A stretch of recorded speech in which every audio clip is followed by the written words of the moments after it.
நம் அனைவரின் மீதும் எல்லாம் உள்ள ஏக இறைவனாம் வல்ல அல்லாஹுவின் சாந்தியும் சமாதானமும் அவனுடைய பேரருளும் பெருங்கருணையும் என்றென்றும் நின்றிலங்கட்டுமாக என்கிற பிரார்த்தனையோடு என்னுடைய வார்த்தைகளை தொடங்குகிறேன். அஸ்ஸலாமு அலைக்கும் வரஹ்மத்துல்லாஹி வபரகாத்துஹு. மிகச் சிறப்பாக நடைபெற்றுக் கொண்டிருக்கக்கூடிய இந்த முபாரக்கான நிக்காஹ் மஜ்லிஸிலே நாம் எல்லாம் கலந்து கொண்டு இல்லற வாழ்வை தொடங்கவிருக்கிற மணமக்களுக்காக வந்த இறைவனிடத்திலே துஆ செய்வதற்கு நாம் அமர்ந்திருக்கிறோம்.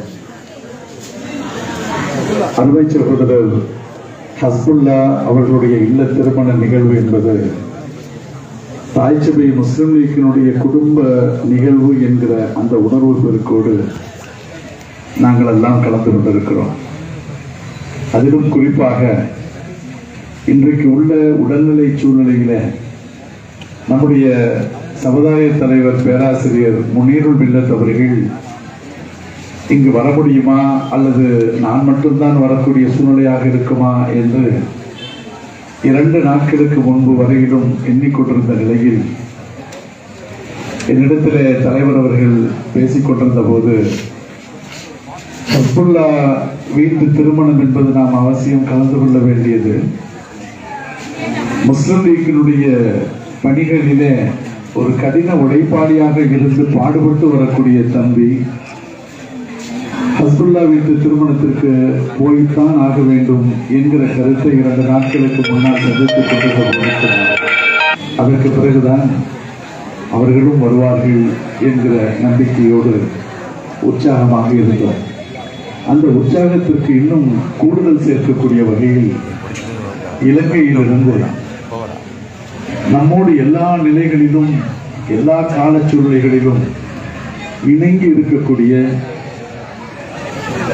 ஸ்ரீலங்கா முஸ்லிம் காங்கிரசினுடைய தலைவர், நாம் என்றைக்கும் அமைச்சர் என்கிற அந்த அடைமொழியோடுவே வழக்கத்தில் அழைத்துக் கொண்டே இருப்போம், இந்நாள் நாடாளுமன்ற உறுப்பினர் மரியாதைக்குரிய ரவுஃப் ஹக்கீம் சாஹிப் அவர்கள்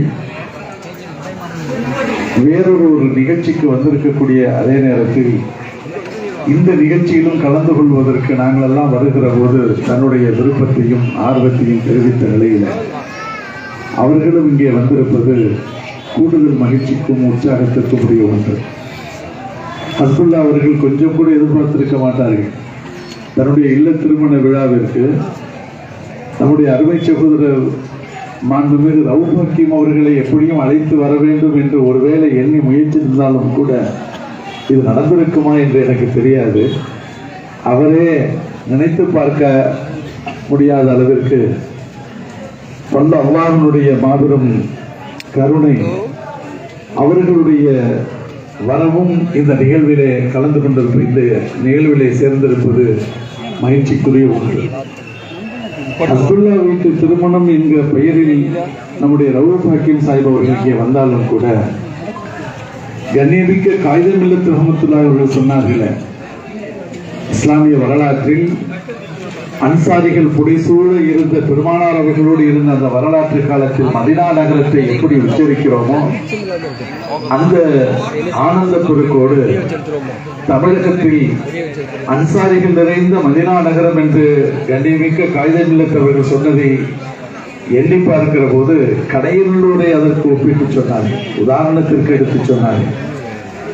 அந்த கடையனூர் மாநகருக்கு வருவது என்பது ரவுஃப் ஹக்கீம் அவர்களுக்கு ஒரு தனி மகிழ்ச்சிக்குரிய ஒன்று என்றாலும் கூட கடையனூர் பகுதியிலே வாழ்ந்து கொண்டிருக்கக்கூடிய தாய்ச்சபை முஸ்லிம் லீக்கினுடைய ஊழியர்கள், அதனுடைய பிரமுகர்கள், பல்வேறு பொறுப்புகளிலே ஆழ்ந்து பணியாற்றி கொண்டிருக்கக்கூடியவர்கள், ஒட்டுமொத்தமாக கடையநல்லூர் சமுதாயத்து பெருமக்கள் மகிழ்ச்சியுடைய அந்த மகிழ்ச்சிக்குரிய அந்த ஆனந்த பெருக்கில் நம்முடைய அருமை சகோதரர் ரவுஃப் ஹக்கீம் அவர்களை அன்போடும் நல்ல உற்சாக பெருக்கோடும் வரவேற்றதை பார்க்கிற போது எங்களுக்கு மகிழ்ச்சியாக இருக்கிறது. தாய்ச்சபை முஸ்லிம் லீக்கினுடைய வரலாற்றில் கடையநல்லூர் என்பது ஒரு தனி முக்கியத்துவம் வாய்ந்த அத்தியாயம். எனக்கு இன்னமும் நினைவுக்கு இருக்கிறது. ஒரு 10-12 ஆண்டுகளுக்கு முன்பாக நான் நாடாளுமன்ற உறுப்பினராக இருந்த சமயத்தில் வீட்டு வரி உயர்வு என்ற நிலையிலே கடையனூர் பகுதி முஸ்லிம் சமுதாயத்து மக்களுக்கு சில அதிகாரிகள் ஓரவஞ்சனையாக பன்மடங்கு உயர்த்தி ஒரு மிகப்பெரிய மனச்சுமையை வரியாக தந்துவிட்டார்கள் என்ற செய்தியை கேள்விப்பட்ட போது, அப்பொழுது நாடாளுமன்ற உறுப்பினராக இருந்த அந்த நிலையிலே தலைவர் அவர்கள் என்னை அழைத்து சொன்னார்கள், கடையனூர் மக்களுக்கு இப்படிப்பட்ட ஒரு எதிர்பாராத சூழ்நிலை, வீட்டு வரியை உயர்த்துவது என்பது நாம் எல்லாம் சந்திக்கக்கூடிய ஒன்றுதான், அதனை நாம் ஒத்துக்கொள்ளக்கூடிய ஒன்றுதான். ஆனாலும் அபரிமிதமான அளவிற்கு உயர்த்தப்பட்டு இங்கே முஸ்லிம் சமுதாயத்து மக்களுக்கு ஓரவஞ்சனையாக சில அதிகாரிகள் செயல்படுகிறார்கள் என்கிற தகவல் வருகிறது. அப்பொழுது முத்தமிழறிஞர் டாக்டர் கலைஞர் அவர்களுடைய தலைமையிலே அவர்கள் தமிழ்நாடு முதல்வராக இருந்த நேரம், இன்றைய முதல்வர் அவர்கள் துணை முதல்வராக இருந்த நேரம், தலைவர் அவர்கள் உடனடியாக நீங்கள் கடையனூருக்கு சென்று அங்கே இருக்கக்கூடிய நிலைமையை ஆய்ந்து எனக்கு அறிக்கையாக தர வேண்டும். அந்த அறிக்கையின் அடிப்படையில் மாண்புமிகு முதலமைச்சர் அவர்கள், மாண்புமிகு துணை முதல்வர்களை எல்லாம் சந்தித்து இதற்கு ஒரு நிரந்தர நிவாரணம் தேவை என்கிற வகையிலே வழிவகை காண வேண்டும் என்று எந்த அளவிற்கு கடையனூர் பிரச்சனையை மிக முக்கியத்துவம் வாய்ந்த அளவில் அழுத்தம் திருத்தமாக என்னிடத்தில் எடுத்து சொல்லி என்னை பணித்தார்கள் என்று எண்ணிய போது, அன்றைய நாளுக்கு முன்பாக கடையனூரை பற்றிய பல்வேறு தகவல்கள் எனக்கு இருந்தாலும் தலைவர் அவர்கள் கடையனூர் மக்கள் மீது கொண்டிருக்கக்கூடிய ஆழமான அந்த அழுத்தமான பாச பிணைப்பினை எனக்கு சொன்ன போது நான் ஆச்சரியத்தில் ஆழ்ந்து போனேன்.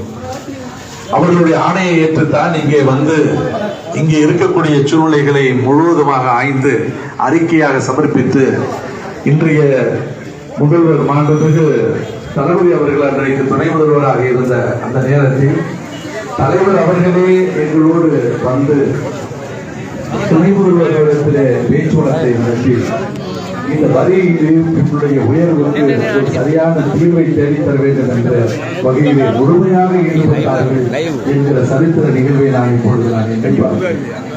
அந்த அளவிற்கு முஸ்லிம் லீக் வரலாற்றில் கடையனூர் நகரத்தை பொறுத்த வரையிலும் யார் எந்த இயக்கத்தில் இருக்கிறார்கள், யார் எந்த கட்சியை சேர்ந்திருக்கிறார்கள், யார் யாரை எதிர்க்கிறார்கள், யார் எந்த வகையிலே முஸ்லிம் லீக்கை துதிபாடுகிறார்கள் அல்லது தூற்றி பேசுகிறார்கள், போற்றி பேசுகிறார்கள் என்கிற அளவுகோல் எல்லாம் இல்லாமல் இந்த ஊர் மக்களின் மீது ஒரு தனிப்பட்ட பாசநேசத்தை செலுத்தக்கூடியவர்களாக நம்முடைய தலைவர் அவர்கள் காண்பித்த அந்த அக்கறை, அந்த நேரத்தில் பிறப்பிக்கப்பட்ட உத்தரவு என்பது நாங்கள் எல்லாம் முஸ்லிம் லீக் வரலாற்றில் மறக்க முடியாத ஒரு நிகழ்வு என்பதனை இந்த நேரத்திலே நான் நினைவு கூற விரும்புகிறேன். அருமையானவர்களே, தமிழ்நாடு வக்ஃப் வாரியத்தினுடைய தலைமை பொறுப்பை ஏற்ற பிறகு தமிழகத்தினுடைய பல்வேறு பகுதிகளில் பல்வேறு சீர்திருத்த செயல்பாடுகளை நாம் முனைப்போடு செய்து வந்து கொண்டிருக்கிறோம். இதுவரையிலும் வக்ஃப் வாரிய வரலாற்றில் இல்லாத பல்வேறு காரியங்கள் தொடர்ந்து நடைபெற்றுக் கொண்டிருக்கின்றன. உங்களுக்கு தெரியாதவை அல்ல, அவைகளெல்லாம் பேசக்கூடிய நிகழ்வல்ல இது. ஆனாலும் கடையனூரை பொறுத்தவரையிலும் பல்வேறு வக்ஃப் நிறுவனங்களுடைய பிரச்சனைகள், வேண்டுகோள்கள், கோரிக்கைகள் தொடர்ந்து இருந்த வண்ணம் தான் இருக்கின்றன. அதை பொறுத்து நாம் ஆழ்ந்து நிதானத்தோடு சட்ட ரீதியாக எதை செய்தால் அது சரியானதாக இருக்கும் என்பதனை சட்ட வல்லுநர்களோடும் ஆலோசனை செய்து ஒரு மாண்புமிகு உறுப்பினர்களுடைய கருத்துக்களை எல்லாம் உள்வாங்கி பல்வேறு காரியங்களை தொடர்ந்து ஆக்கிக் கொண்டிருக்கிறோம். தீர்வு காணப்பட்ட சில பிரச்சனைகள் இருக்கின்றன. இன்னும் தீர்வு காணப்பட வேண்டிய வேண்டுகோள்கள், கோரிக்கைகளும் இருக்கத்தான் செய்கின்றன. ஆனாலும் ஒன்றை நான் ஒட்டுமொத்தமாக பலரும் கூடியிருக்கக்கூடிய இந்த முபாரக்கான நிகழ்விலே நான் உங்களுடைய மேலான கவனத்திற்கு சொல்ல வருவது, தமிழ்நாடு வக்ஃப் வாரியத்தினுடைய நிதானமாக எடுக்கக்கூடிய எந்த முடிவாக இருந்தாலும் அது 100க்கு 100 சட்ட வடிவை முன்னிறுத்தித்தான் எடுக்கப்படும். அதிலே சிலருக்கு சார்புடைய கருத்துக்களாகவும் அமையலாம், அல்லது அவர்களுடைய விருப்பத்திற்கு மாறான நிலைப்பாடாகவும் அமையலாம். ஆனால் எப்படியாக இருந்தாலும் அதிருப்தியை, திருப்தியை அடிப்படையாக கொண்டு எடுக்கக்கூடிய முடிவுகளாக தமிழ்நாடு வக்ஃப் வாரியத்தினுடைய முடிவுகள் எக்காலத்திலும் இருக்காது. யார் நமக்கு வேண்டியவர்கள், நெருக்கமானவர்கள், யார் நமக்கு நெருக்கம் இல்லாதவர்கள், யார் நமக்கு அறிமுகம் உள்ளவர்கள் அல்லது அறிமுகம் இல்லாதவர்கள் என்கிற எந்த விதமான பாகுபாடும் பாரபட்சமும் இல்லாமல் நடுநிலையோடு எதை செய்தால் அது சரி, கடையநல்லூர் மக்களுக்கு பதில் சொல்லுவதை விட நம்மை படைத்த ரப்புல் ஆலமீன் அல்லாஹ் ஒருவனுக்கு பதில் சொல்ல கடமைப்பட்டிருக்கிறோம் என்கிற இறையச்சத்தோடு தான் இந்த பணிகள் தொடர்ந்து நடைபெற்று வருகின்றன. ஆனால் எடுக்கப்படக்கூடிய முடிவுகளுக்கு முன்னால் சில மன குறைவு சில பேருக்கு ஏற்பட்டாலும் அது உங்களுடைய நம்பகத்தன்மைக்கு உட்பட்ட வகையில் வக்ஃப் நிறுவன வாரியத்தினுடைய சட்ட விதிகளுக்கு உட்பட்டுத்தான் எடுக்கப்பட்டிருக்கின்றன என்கிற அளவிலே உங்களுக்கெல்லாம் ஒரு நம்பிக்கை இருக்க வேண்டும். அதனை நான் எதற்காக சொல்லுகிறேன், யார் யாரை வைத்து சொல்லுகிறேன் என்பதெல்லாம் விரிவாக நான் சொல்ல வேண்டியதில்லை, உங்கள் எல்லோருக்கும் தெரிந்த ரகசியம். எனவே உங்களுடைய பார்வையில் எங்களோடு நீங்கள் ஒத்துழைப்பு கொடுப்பீர்களேயானால் தமிழ்நாடு வக்ஃப் வாரியத்தை பொறுத்தவரையிலும் இந்த ஊர் பகுதி மக்களுக்கு ஆற்றப்பட வேண்டிய பணிகள் ஏராளம் இருக்கின்றன. அவைகளை எல்லாம் மிக மிக நல்ல நேர்த்தியான கோணத்தில் கொண்டு போவதற்கு உங்கள் எல்லோருடைய ஒத்துழைப்பும் தேவை. அந்த ஒத்துழைப்பினுடைய மிக முக்கியமான அங்கம் இன்றைக்கு கல்வெட்டு நாயகம் வக்ஃபினுடைய ஒரு மிகப்பெரிய பிரச்சனை இருக்கிறது. 2013ஆம் ஆண்டு நாடாளுமன்றத்திலே வக்ஃப் வாரிய சட்ட சீர்திருத்தம் ஏற்படுத்தப்பட்ட பிறகு இடையில் நிறுத்தப்பட்ட ஒரு நிகழ்வாகத்தான் அந்த கல்வெட்டு நாயகம் வக்ஃபினுடைய பிரச்சனை இன்றளவும் தொங்கிக் கொண்டிருக்கிறது. ஆனாலும் சட்ட விதிகளுக்கு உட்பட்டுத்தான் அதனை நேருக்கு கொண்டு வர வேண்டும் என்கிற வகையிலே நாம் பாடுபட்டுக் கொண்டிருக்கிறோம். உங்களில் பல பேர் இத்தனை முறை எடுத்துச் சொல்லியும் கூட வக்ஃப் வாரியத்தினுடைய தலைவர் இதை செய்து கொடுக்க மாட்டேன் என்று நிற்கிறாரா என்கிற கேள்விகள் கூட சில பேர் கேட்பதாக என்னுடைய காதுகளுக்கு வருகின்றன. ஒன்றை நீங்கள் புரிந்து கொள்ள வேண்டும், வக்ஃப் வாரிய தலைவர் நினைப்பதையெல்லாம் நடத்திவிட முடியும் என்று கிடையாது. எதை நினைத்தாலும் சட்ட திட்ட முறைகளுக்கு விதிமுறைகளுக்கு உட்பட்டுத்தான் அதனை நடத்தி காட்ட முடியும். 2013 வக்ஃப் சட்ட திருத்த மசோதா நாடாளுமன்றத்திலே சமர்ப்பிக்கப்பட்டு விட்ட பிறகு உங்களுடைய இந்த கல்வெட்டு நாயகம் குடியிருப்புகள் எத்தனை குடியிருப்பு? 180 எண்ணிக்கைக்கு உட்பட்ட குடியிருப்புகளுடைய சரியான அங்கீகாரம் பூர்த்தியாக்கப்படாமல் 50% நிலைப்பாட்டில் இருந்த போதுதான் இந்த சட்ட திருத்தம் ஏற்பட்டு அதற்கு பிறகு அதை தொடர முடியாது என்கிற நிலை வந்து இன்றைக்கு எத்தனை ஆண்டுகள் ஆகிவிட்டன? 10 ஆண்டுகளையும் தாண்டிவிட்டன. இதற்கு இடையே எத்தனையோ சேர்மன்களும் வந்து விட்டு போய்விட்டார்கள். நீங்களும் முயற்சி செய்து கொண்டுதான் இருக்கிறீர்கள். இந்த சேர்மனும் வந்திருக்கிறேன், முயற்சி செய்து கொண்டுதான் இருக்கிறீர்கள். ஆனால் ஒன்றை நான் உங்களுக்கு உறுதிப்பாடாக சொல்லுகிறேன், என்றைக்கு என்னுடைய கவனத்திற்கு இதனை கொண்டு வந்தீர்களோ அந்த நாள் முதல் சட்ட ரீதியாக இதை எப்படி சாதுரியமாக நகர்த்தி கொண்டு போய் சட்ட வரைமுறைகளுக்கு உட்பட்டு எந்த நிலையிலும் சட்ட மீறலுக்கு இடமில்லாமல் அதே நேரத்தில் எதிர்காலத்திலும் உங்களுக்கு சட்ட விதிமுறைகளுக்கு உட்பட்டுத்தான் மிகவும் உறுதிப்பாடோடு உங்களுக்கு அந்த இடம் தரப்பட்டிருக்கிறது என்பதனை உங்களுக்கு மாத்திரமல்ல உங்களுக்கு பிறகு வரக்கூடிய தலைமுறையினருக்கும் உரியதாக இருக்க வேண்டும் என்கிற தூரநோக்கு சிந்தனையோடு அரசை முழுமையாக அணுகி இது சம்பந்தப்பட்ட எல்லா விவரங்களையும் எடுத்துரைத்து இன்றைக்கு ஒரு நிறைவான தீர்வு நிலைக்கு வந்திருக்கிறோம். இன்ஷா அல்லாஹ் மிக விரைவில் அதற்குரிய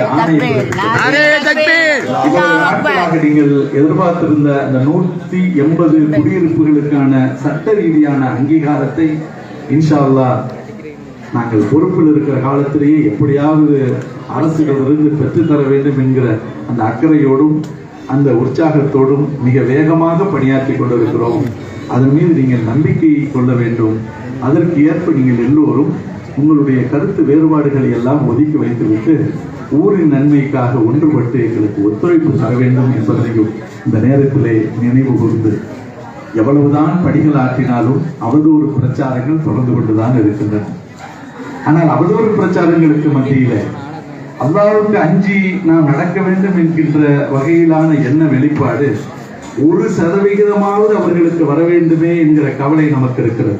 இதற்கு மத்தியிலே அந்த அவதூறு பிரச்சாரங்களை எல்லாம் நாம் பெரிதாக எடுத்துக்கொள்ளாமல் அல்லாஹ்வின் மீது அச்சம் கொண்டவர்களாக சட்ட விதிமுறைகளுக்கு உட்பட்டு எது சரி எது சரியில்லை என்பதனை மிக மிக நிதானமாக நின்று மனதிலே ஆழ பதிய வைத்து அதற்கு ஏற்ப நாம் நம்முடைய நடைமுறைகளை காரியங்களை செய்து கொண்டிருக்கிறோம்.